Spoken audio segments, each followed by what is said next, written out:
Hello, I am Jyotika. Welcome to Excelling Psychology. In this lesson, we will go through Unit 1 of Consumer Psychology, which is the physical environment. In this video, we can take it as part 1. I will go through the first 3 subtopics in the physical environment. One is about types of store exterior design. One is about interior design. And the last one is about the Gnott et al. Study. When I say I will be going through these topics, you can take it as revision or a supplementary lesson for what you are learning from the textbook. I want you to know right at the beginning that I will not be going through these topics thoroughly. It's more of a lesson to clarify your concepts. If you want to score high grades in the paper, if you want to score A grade, you will have to learn from the textbook thoroughly. Do not rely only on this lesson. Okay, so having said that, let's begin with the first topic, types of store exterior design. Within this topic, we have an example study by Mowrer et al. If you want to know the difference between a case study and an example study from the point of view of how you should be learning them, you can watch some of the other videos on my channel which are meant for exam preparation. In this video, all I can tell you is that an example study you do not have to study in as much detail as a case study. You have to know summaries of example studies. Okay, there are many points on the presentation. I will not be going through all of them because my intention is to make a brief video. So I will be taking you through the main points. First of all, physical environment refers to the surroundings of a store, which includes both what is on the inside or the interiors and what is on the outside or the exteriors. When we talk about something physical, we are referring to the non-social type of environment. So we are talking about literally what objects are there on the inside and the outside, or how things are placed, how the layout is made, where the store is situated, those type of things. Now, in the first topic, we are looking at exteriors. If we consider the exterior or the outside of the store, it is the first place that you come across even before you enter the store. So we can consider it as the first point of contact. What you see on the outside of the store can determine whether you would enter the store at all or not. So that is why it is extremely important. Because right from entering the store to whether you will make an actual purchase because of the impression that you have created right at the beginning, all sorts of consumer behavior can be determined by the exterior. Still, we see there is a big research gap. How many studies should have been done in this area have unfortunately not been done. Let us now consider which are the main elements in the exterior of a store, or what all you can say things are there in the exterior. Broadly speaking, there are 3 categories of objects in the exterior. One are objects at the store front. These include entrances, windows and building properties. Literally, what type of an entrance is there? Is it wide? Is it big? Is it narrow? 2, what types of windows are there? Full-sized windows, small windows, and even building properties such as its orientation, direction, location. All of this comes within storefront. Then there are window displays. Here we are not talking about the windows themselves, rather what is there on the window display. Window displays are see-through, they are made of glass. So stores can put up posters there of any promotional offers like discounts that they are offering, any limited stock which is there, anything new that has arrived. They could even keep replicas or models of objects which are available inside, or they could even have full items, new items on the outside on display. As they've mentioned, these are critical for small retailers. What we mean by this is those smaller businesses which cannot afford to have their buildings in very good locations or cannot afford very lavish storefronts. They can still have good window displays at reasonable prices, because literally they can just keep new items on the window display for which they would not even have to spend anything extra to build anything special for the window display. And then there's landscaping in the exterior. Landscaping refers to plants, vegetations like flowers, bushes, even artificial plants which are there. Even that could come within landscaping. Landscaping is found to elicit positive emotional responses in consumers. I haven't discussed the PAD model, but in case you've learned it, you can link it to the dimension of pleasure in that model. It also arouses people, so people feel more pleasant and they feel more emotional positively when they look at good landscaping. Especially this is found for city dwellers who don't get to see vegetation very commonly in their surroundings. Okay, so having seen all of this, let us now come to the Mowrer et al. Study. Mowrer et al. Were trying to investigate whether two elements of the exterior, window displays and landscaping, can influence firstly what we were just looking at, pleasure and arousal. Pleasure meaning whether people are literally feeling happy or pleasant or not, and arousal meaning how much energy or excitement is activated in them. Both are expected to be good when window displays are attractive and landscaping is present. Liking of the store, whether people would like the store because of good window displays and landscaping, and whether they would intend to purchase items, not actual purchasing, but whether they would express a desire to purchase things. The methodology in the study was simple. Participants had to read about certain stores. They had to read descriptions of stores. 4 different store descriptions were used. Very simply, this was manipulated. In one description, there was landscaping but no window display. In another description, there was both landscaping and window display. And by window display, I mean something good was there on the window. In this study, it was a clothing store, so I think jeans were displayed on the window. In one scenario, there was no landscaping, but there was a window display. And in one scenario, there was neither a window display nor landscaping. So you can see very simple permutations have been created of all possibilities. So participants had to read either one of the descriptions. It was an independent measures design. And then they had to answer a questionnaire which asked them about all those dependent variables which we saw earlier. So after reading the description, did they have an intention to purchase, did they like the store, and so forth. Results showed that in the description, if there was landscaping and display, window display, liking did not increase significantly. Pleasure and arousal did not increase significantly. What we mean by this is the expectation was there that people will feel pleasant and aroused, but the results were not significant, not large enough to apply to the population. Secondly, it did increase liking though. People did express that they liked the store. And patronage intentions. Patronage intentions means acting like good patrons and recommending the stores to others. That increased. People expressed on the questionnaire that they liked the store more if there were window displays and landscaping, and they expressed an intention to tell the ones they know to visit that store. And there was also positive correlation between liking, mood and purchase intentions. So participants who expressed more liking of the store exterior, they were more likely to purchase something. At least they showed a desire or an intention to purchase. The last 2 results are significant, means they were applicable to the population.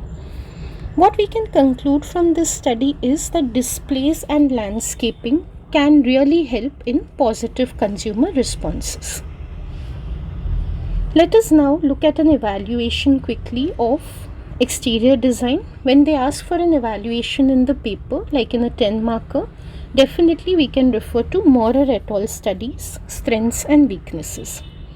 One strength of the study was that they used quantitative data. Participants had to answer a questionnaire on which they gave ratings for all those dependent variables.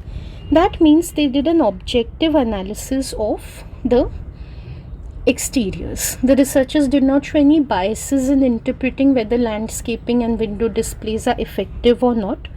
They had very objective or factual results, which increases validity.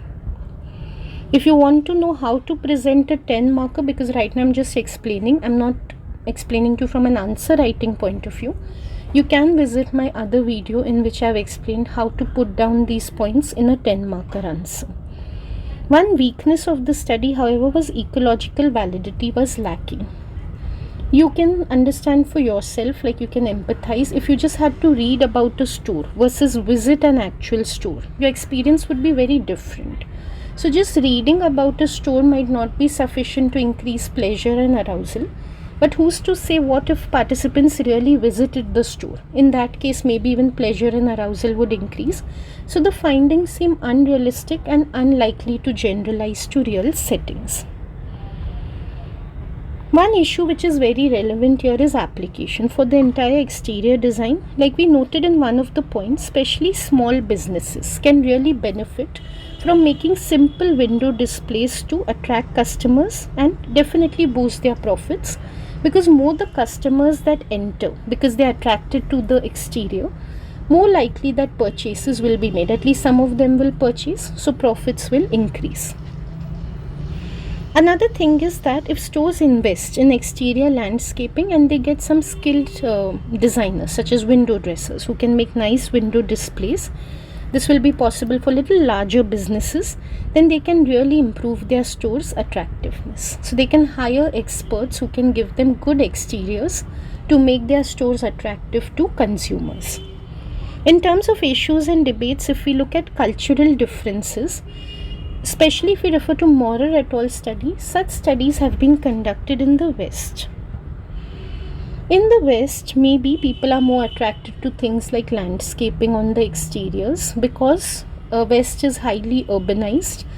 In more non-urbanized cultures, like some of the Asian cultures, maybe people would not be very attracted to a store because of landscaping, because they see landscaping anyways. It's nothing unusual or particularly attractive to them.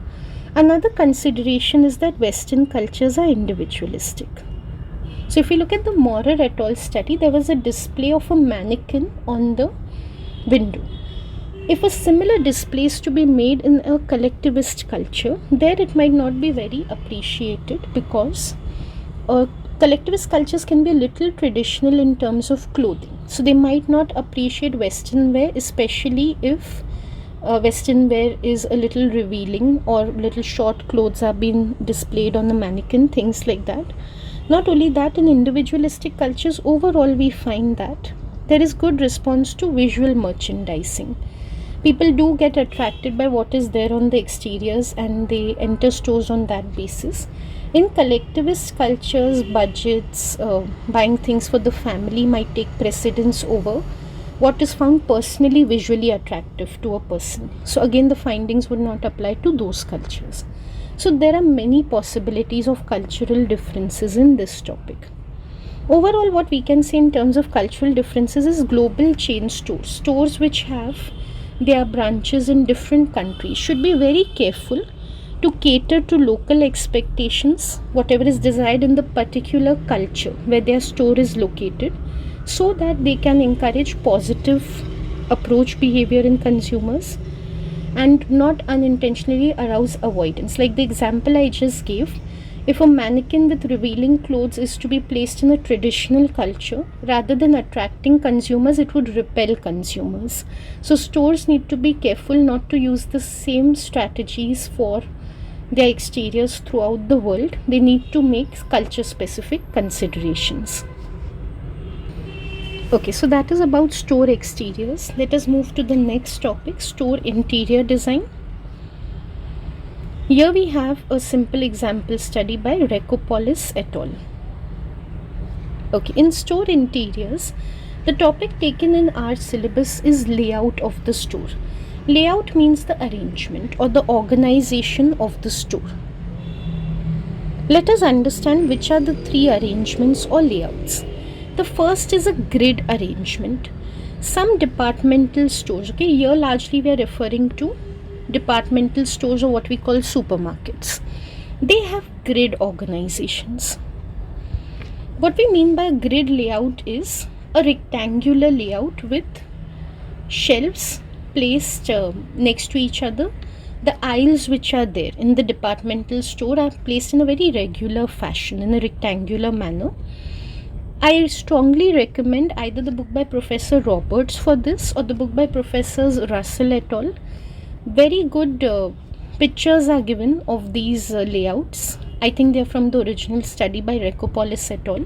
They really help you to understand better. I have not displayed those images here. You can find them in the textbook.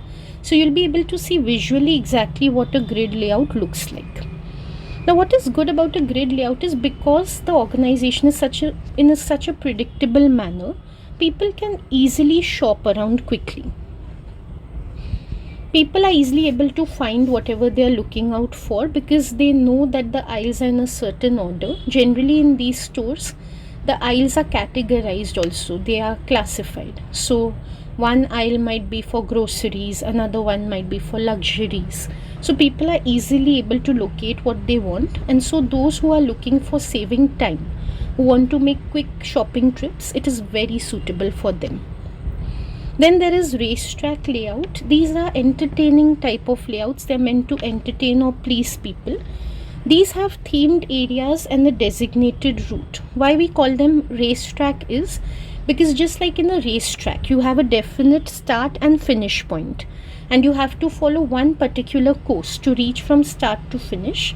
Same way, these stores are designed in a way that you have to follow a particular course to reach the end. You cannot exit anywhere wherever you want. So that gives an entertaining experience to shoppers, though that makes for a lengthy route. Still, it is something that we can say is filled with unpredictability. You don't know what's going to come next. You just keep on following the route wherever it takes you.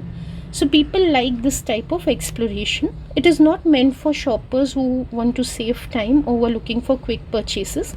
It's meant for those who just want to have a fun time. And then there are free-form layouts. From the name only we can understand there's no particular organization to these layouts. They are asymmetrical. It's up to the designer of the shop what they feel, how much room should be given to which type of products. They might dedicate bigger aisles to some types of products and smaller ones to others.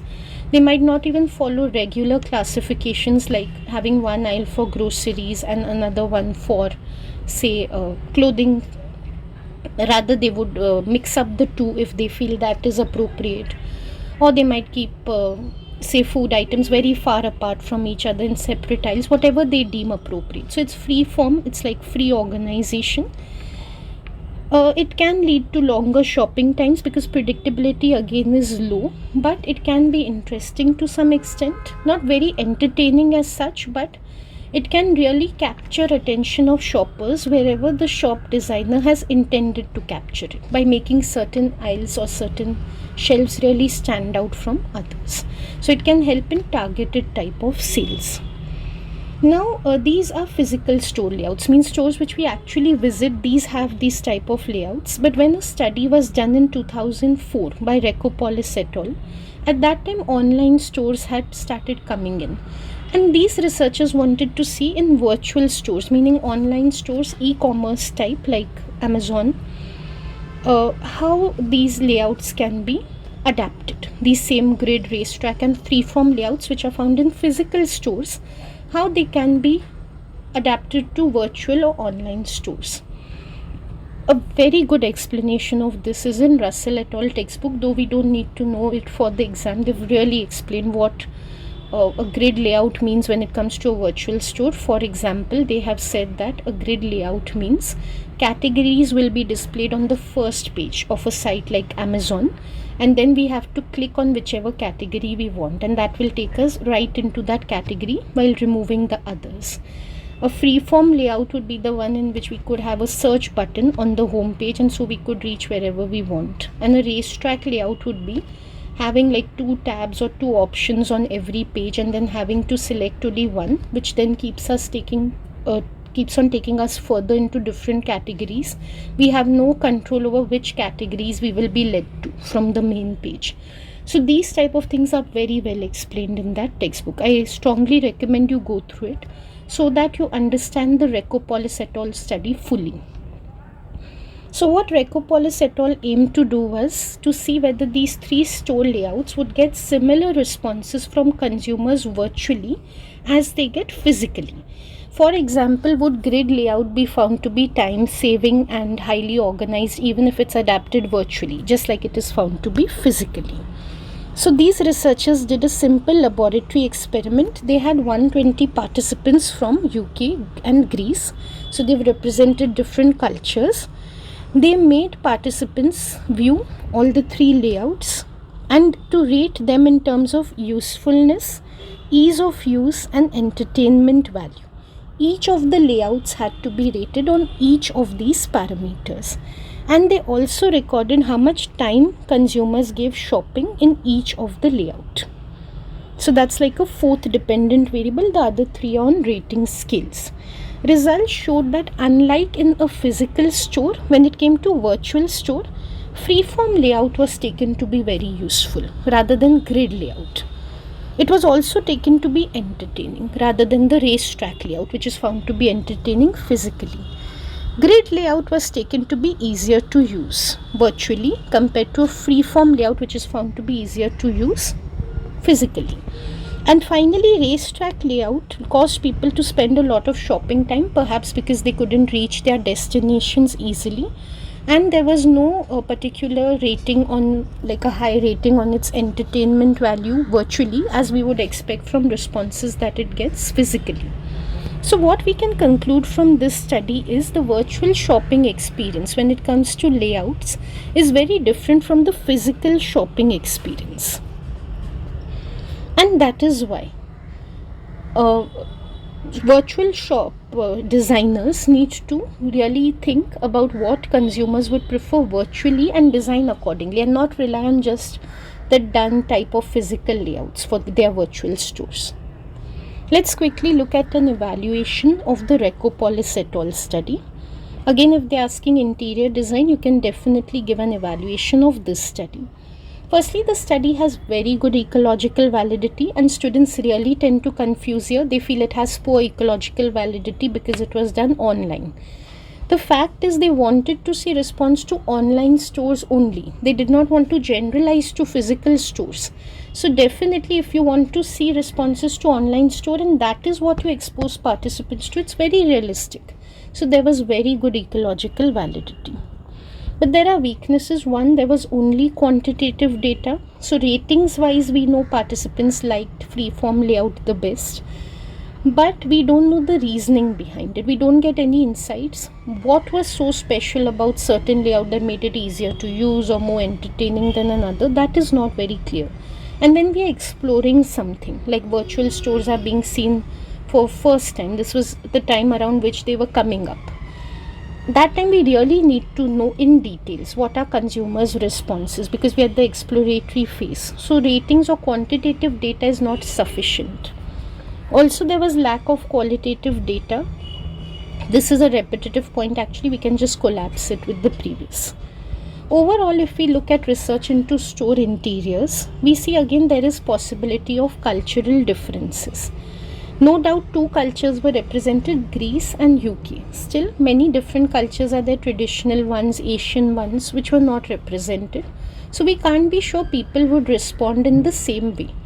One example we can take is of the Asian culture of Japan, where people are very time bound, very particular about time. There may be, even for a virtual store, they would be looking for something quicker to access, which could be grid layout rather than freeform layout for them. Maybe time saving would be a very big parameter, or what do we say, defining factor for them, for which layout they like the most, rather than ease of use, which was found in the West. So such possibilities are there, which could count as a weakness. Also, in terms of reductionism versus holism, the findings are very reductionist, because the assumption is that layout is the only determinant of whether people find a store easy to use or entertaining and so forth, whereas right from the objects which are being shown, to the prices of the objects, to availability of new items, attractive items, to the experience overall, like we say, a gestalt experience of shopping virtually, which was not very common at that time. Anything could have made the virtual layout more entertaining or more attractive to the consumers? Why only the layout? So the assumption is very reductionist, that it's only layout which determine their ratings. Again, if we talk about application to everyday life, or what this implies for retailers, one, they should be careful in designing websites. Designing and redesigning websites is expensive. Like supposing they just look at physical stores, in that grid layout works best, so they make a grid layout in their virtual store. It might not work as well, which is why they might have to redesign it, and this can prove to be costly. So what they should do right from the beginning, they should do their research, which type of items they are selling, which virtual layout would be best for the items they are selling, and make that right from the beginning rather than having to redesign later. That would save them a lot of cost. And they can try to understand consumer behavior. Simply saying researchers, market researchers could go to different cultures, find out in different cultures, which unlike the Vrechopoulos study, which was not very culturally diverse, like just find out in different cultures which layouts are preferred by people, like we just saw the example from Japan, and then try to lay out their stores accordingly, according to the culture. Okay, now coming to the key study for this unit, Gnauth et al. Study. As you know, in every unit there's only one key study. Here it is Gnauth et al. In the beginning, I had told you that I'm not going to go through thoroughly, and to get a good grade, you will have to go through the textbook thoroughly. I cannot emphasize that enough when it comes to the key study, especially for the key study. You have to know every word that was there in the textbook. In the May 2024 people, lots of clinical psychology students went to the paper with overconfidence that textbook material is unnecessary, and they could not answer well for the key study by Freeman et al. So don't repeat that mistake. Make sure you learn the key study in and out very thoroughly. Take it very seriously. Again, I'm just going to be giving you an overview. This study is about how music can influence consumers in a restaurant. So the aim of these researchers was to see that if they play classical music in a restaurant, will it influence consumers to actually spend more? In most studies in consumer psychology, we see intended purchases is studied. Like intended purchasing is studied, not actual purchasing. So this is one of those rare studies which looks at actual purchasing, which is much more important than just a desire to purchase. Method was simple. It was a field experiment in an upscale restaurant or an upmarket restaurant. The study was conducted over 3 weeks.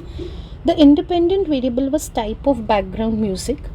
What researchers did was, on a few days of these 3 weeks, they played classical music. On a few days they played pop music, and on some days they played no music, so that they can compare in response to which type of music consumers were spending more. In the textbook, there's a very important part of how counterbalancing was done for these 3 types of music. You must learn that properly. Counterbalancing directly associates with repeated measures design. And in this study, it was used to prevent a particular day of the week from influencing spending rather than the type of music being played. Very likely to be asked on paper 4, because like I said, counterbalancing is a very important research method concept. So you must know about counterbalancing and its evaluation very well for this study. The dependent variable was the mean spent per person on various items. In this study, when it comes to how much customers of the restaurant spent, not only they've looked at their total spent, they've looked at it food wise also, food category wise, like how much they spent on starters, on main courses, and so forth. Because it's a key study, you'll have to know all of the categories under which they measured spending. Their sample were 393 restaurant consumers. Last time you had seen, you have studied that ภิļāvin et al. Study. It was a field experiment. In that you've seen how field experiments have large samples because they resort to opportunity sampling. Whoever comes into that place becomes a participant of the study.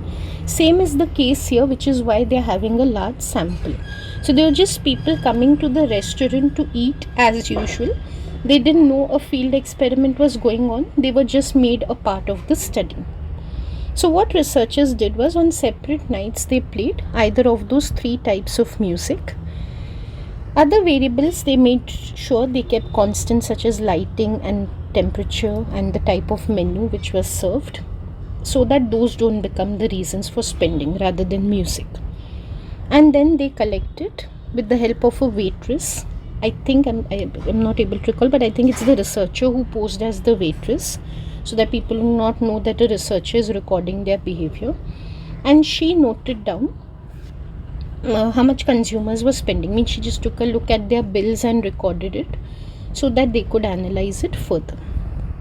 Let's see what the findings were. They found that overall classical music did lead to more spending, especially on some categories of food such as starters, coffee, total food, and also overall spending, as compared to either the pop music or no music. Also, they did not find any significant difference on other categories that they were looking at. Simply saying, when it comes to classical music, no doubt it can increase spending, but more so on certain categories of food, not on each and every category of food. So restaurant can really look at which type of food they are trying to sell more and whether classical music will work for that category, and then only decide to play it in the background. So what we can conclude from this study is what we just saw in the result, that playing classical music can increase various types of spending. Let's come to an evaluation of this study. Because it's a case study, we have to know methodological, ethical, as well as issues and debates evaluation. We have to know lots of types of evaluation. So make sure you learn thoroughly from the textbook. I'll discuss the chief points right now. When it comes to methodological strengths of this study, not at all have looked at the effect of music on spending by eliminating possible confounding variables such as lighting, decor, etc. like we saw. That really increases validity because there's very strong control, internal validity increases. Also, we can say ecological validity is also good. This is a study with a rare combination of internal and external validity because they conducted it at an actual restaurant with real consumers who were unsuspecting of a study going on and who had come to dine as usual. So their behaviors were perfectly realistic.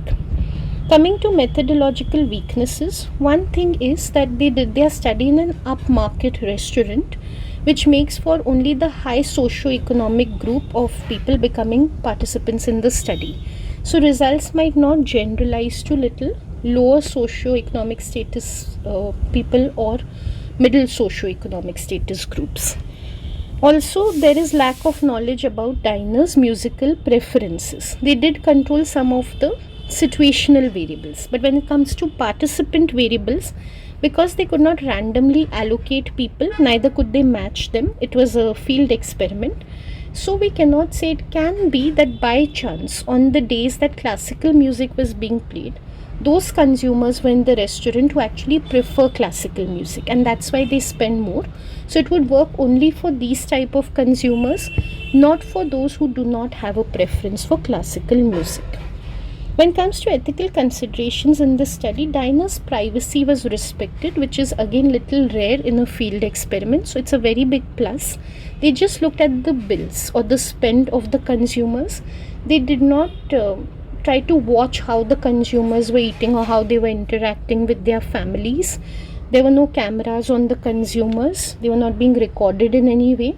So, and even the spend of consumers, if we see, confidentiality wise, in the report of the study they have given just the averages of expenditure.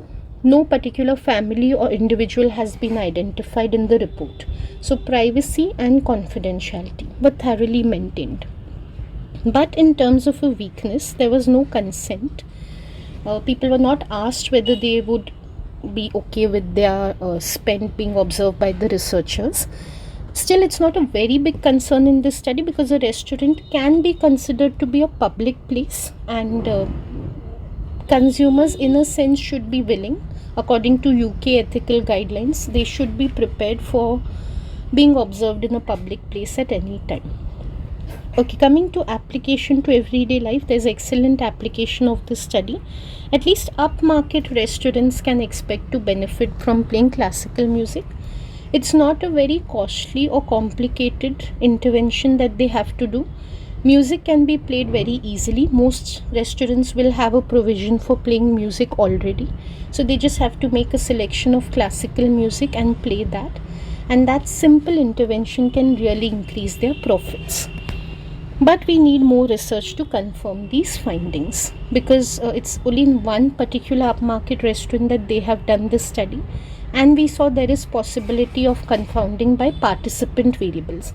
So considering all of this, more research would be required to be confident about this application. Coming to issues and debates, reductionism versus holism. Music's effect can vary in the dining experience. So this is pretty reductionist, we can say. Just assuming that one type of music played throughout, and dining can take quite some time. So just one type of music, and music by itself can increase people's spending and nothing else. People's preferences can change through the time that they're dining also. That's what they're trying to say. Not only that, we need to take a holistic perspective, because music can interact with other elements. When it comes to classical music, somehow it gelled or it went along with other features of the restaurant, because classical music is generally considered to be upmarket, and the entire restaurant was upmarket. So undoubtedly its decor, its menu, the dressing of the staff, even the mannerisms of the staff must be very upmarket. So that's why classical music might work in conjunction with all these factors. But just by itself, playing classical music in any type of restaurant would not be a solution for increased spending. At least it doesn't look that way. So classical music being the only factor to drive sales is a very reductionist assumption. Finally, if we talk about determinism versus free will, the findings of this study are very deterministic. To assume that only because of playing certain type of music diners will spend more is like assuming they have no choice of their own, they have no willpower. What if a diner has made up his mind that he is going to spend reasonably on that night? So no type of music is going to deter him and make him spend more. Or what if a diner has certain preferences for food and intends to eat only that type of food on that night in which the study is being done? So can we say because of classical music he is buying that food, or is it that he's using his free will and deciding that that is what he wants to dine on that night? So free will has really been discounted in this study, and it's been very deterministic. Okay, that's it for I would call a review of the first 3 subtopics of this unit. My intention was to make a brief and quick video, but which should be thorough. That's why I've included evaluation as well. If you have any comments or questions about this video, please leave it in the comments box below. And thank you for watching. I'll try to upload the next part soon.